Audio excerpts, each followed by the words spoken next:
এই টুনির মাকে তো সবাই চিনেন, সবাই জানেন, ঠিক আছে। এর ভিডিও, অনেক ভিডিও আছে, আপনারা সবাই তাকে পছন্দ করতেছেন, দেখতেছি তার ভিডিওগুলো আপনাদের কাছে ভালো লাগতেছে। এই ছেলের ভিডিও, তা আজকে আসার পরে দেখতেছি এই অবস্থা। এই দেখেন ছেলে কী বলতেছে, ঠিক আছে। ছেলে বলতেছে পাশারে বড় করে রেখছ, ঠিক আছে। দেখছেন হাত দিয়ে ইশারা করলো না, টানিয়ে যদি কেউ যদি না দেখেন তাহলে টানিয়ে আবার দেখতে পারেন, ঠিক আছে রে। ফাঁসার মধ্যে তো আমি যাই দেখি এই ছেলেও ফাঁসার কথা বলতেছে যে এটা পঞ্চের, ঠিক আছে, এটা পঞ্চ দেওয়া, এটা কেটে 100-100 দেখেন টুর্নিমেন্ট প্যাটকে দাবাইতেছে। প্যাডের কাপড়ও কিন্তু উপরে উপরে না, ঠিক আছে। দেখে তো চায় কিন্তু দেখায় না, ঠিক আছে। নি আবার লজ্জাও লাগে, এইভাবে আসে মনে হয় কিছু না কিছু অফিসের লজ্জা লাগে, ঠিক আছে। তো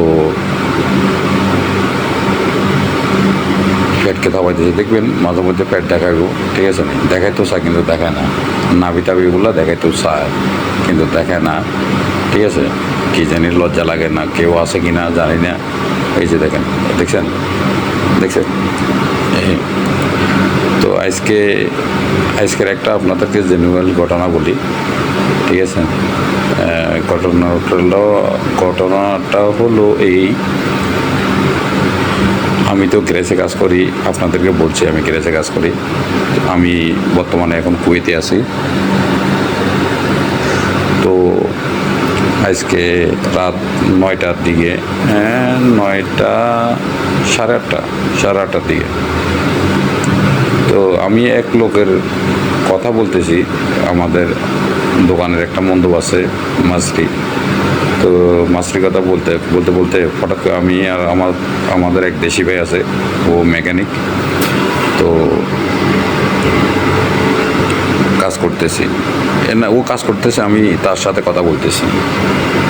হঠাৎ করে আমি মাছরির কথা বলতেছি, তো মাছরির কথা বলতে এই বলে যে আইসে, দেশি ভাই বলতেছে আইসে। তো আইসে বলছে, আর আমি মনে হচ্ছে মন্দ আইসে, ঠিক আছে। পরে দেখি যে কি দুইটা মেয়ে গাড়ি নিয়ে আইসে, ঠিক আছে। চাকায় ব্রেকে মনে আওয়াজ করে। তো আমি দেখি, আমি আর যাইনি, আমি একটু উকি দিয়ে দেখলাম, দেখার পরে দেখি দুইটা মেয়ে। পরে আমি আর ওদিকে, ওরা আমরা ফলো করছে, আমি যে তাকাইছি। পরে আমাকে কুইতি একটা লোক, আরেকটা ছেলে আসলো সাথে, আমাদের সাথে একটু বয়স্ক, 35-40 বছর বয়স। পরে সে কথা বলতেছে যে ভিতরে ঢোকা, গাড়ির ভিতরে ঢোকা। তো আমি হচ্ছে এর পরিচিত, আমি মনে হচ্ছে এর আত্মীয় স্বজন, তো বই নইব না বই এরকম কিছু।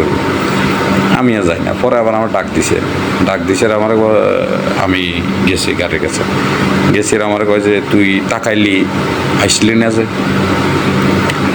এখন এদের কাছে যাইলেও তো সমস্যা, ঠিক আছে। কব কিলে আইস, অত যে কোনো কিছু একটা বলবো।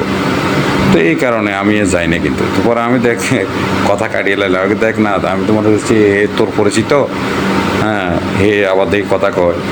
তো এই কারণে আমি আসিনি, ঠিক আছে। আমার উপরে গরম হয়ে গেছে, গরম রাগ করেই বলতেছে তুই দেখছ চাই আবার কেন আসস না, ইনটা শুভ লেস মাই ইজি। আরে বাবা, আমি বিপদে পড়লাম।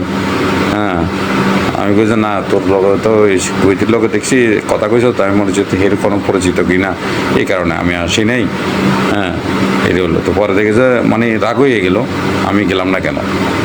তারপরে আরেকটা মেয়ে আসলো সাথে, আবার কাজে কাকা দেখ, ইতিরে বললো যে মামা তুই কথা বাড়াইস না, মানে মা কই কইতেছে, মা এটা বান্ধবী, তারপরে মা কই বলতেছে আর কি, যে মামা কথা বাড়াইস না, যে আমার বলতেছে দেখ আমার ব্রেকের পিছনে চাক্কায় আওয়াজ করে। হ্যাঁ, তো এখন তো এটা কোনো আমার কাজ না, আমি কাজ করি আরেকটা। তো পরে আমি আচ্ছা, এটা আমার কাজ না, কাজটা হয়েছে আরেকজন, আমি এটা ডাকি দিই, ঠিক আছে, পয়সাতে ডাকি দিই। তো এই হলো ঘটনা আর কি। তো এই টুনির মায় আজকে ঘটনাটা হলো, তো আপনাদের কাছে শেয়ার করে দিলাম, যে সবাইকে জানিয়ে দিয়ে আজকে এই কাহিনিটা হলো।